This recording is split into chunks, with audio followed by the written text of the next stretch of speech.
नमस्कार दोस्तों, आज के हमारे इस वीडियो में हम आपके लिए एक पक्के शिव भक्त कवि विद्यापति की कहानी लेकर आए हैं। दोस्तों, मैथिली भाषा के महाकवि विद्यापति भगवान शिव के बहुत बड़े भक्त थे।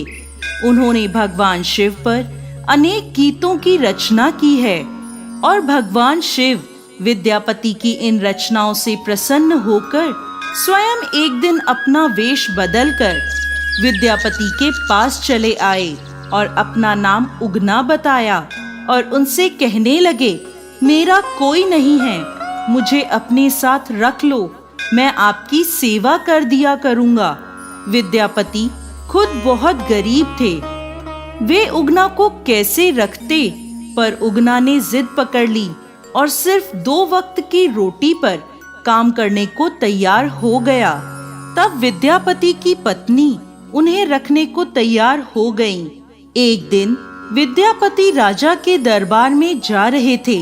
तब तेज गर्मी और धूप से विद्यापति का गला सूखने लगा, मगर आसपास दूर दूर तक कहीं जल नहीं था। तब विद्यापति ने उगना से कहा, कहीं से मेरे लिए थोड़ा पानी ले आओ, नहीं तो मैं प्यास से मर जाऊंगा। उगना बने भगवान शिव को तो पता ही था कि यहाँ दूर दूर तक कहीं पानी नहीं मिलेगा। वो विद्यापति की नजरों से कुछ दूर गए और वहां अपनी जटाएं खोलकर 1 लोटा गंगा जल भरकर विद्यापति के लिए ले आए। वो शीतल जल पीते ही विद्यापति को गंगा जल का स्वाद आ गया और वो बोले, इस सुनसान स्थान पर तुम ये जल कहां से लाए? तब उगना कहानियां बनाने लगा, परंतु विद्यापति को उगना पर संदेह हो गया कि ये कोई सामान्य व्यक्ति नहीं बल्कि स्वयं भगवान शिव हैं। तब विद्यापति ने उगना को हे भोलेनाथ कहकर पुकारा और उनके पैर पकड़ लिए। तब हार कर उगना को अपने वास्तविक स्वरूप में आना पड़ा। विद्यापति उनके पैरों में बैठे रोने लगे, बोले, हे प्रभु, आपसे सेवा करवाकर मेरा तो जीवन ही नष्ट हो गया। शिव जी बोले, लेकिन मुझे इसमें बहुत सुख मिला, मैं तुम्हारे साथ उगना बनकर ही रहना चाहता हूँ, लेकिन मेरे वास्तविक स्वरूप का किसी को भी पता नहीं चलना चाहिए। विद्यापति को तो बिना मांगे संसार का सबसे अनमोल वरदान मिल चुका था। वो राजी हो गए और उगना और विद्यापति पहले की तरह रहने लगे। एक दिन विद्यापति की पत्नी सुशीला ने उगना को किसी गलती पर चूल्हे से लकड़ी निकालकर मारना शुरू कर दिया।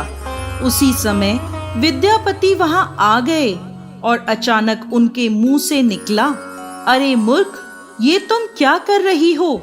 ये तो साक्षात भगवान शिव हैं, इन्हें मार रही हो, नर्क जाओगी।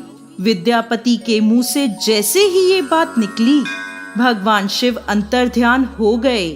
इसके बाद उगना बने भगवान शिव को विद्यापति यहाँ वहां जंगलों में उगना उगना कहते ढूंढने लगे। विद्यापति की ऐसी दशा देखकर महादेव प्रकट होकर बोले, विद्यापति, मेरा भेद अब प्रकट हो गया है, अब मैं तुम्हारे साथ नहीं रह सकता। उगना स्वरूप के प्रतीक के रूप में मैं तुम्हारे पास शिवलिंग के रूप में विराजमान रहूंगा। तभी अचानक वहां एक स्वयंभू शिवलिंग प्रकट हो गया, जो इस समय बिहार के मधुबनी जिले के भवानीपुर गांव में उगना महादेव के नाम से प्रसिद्ध है। तो दोस्तों, कैसी लगी आपको आज की हमारी एक पक्के शिव भक्त कवि विद्यापति और उनके प्रभु उगना की कहानी? हमें कमेंट बॉक्स में लिखकर जरूर भेजिएगा और साथ ही साथ हमारे इस चैनल को सब्सक्राइब करना ना भूलें।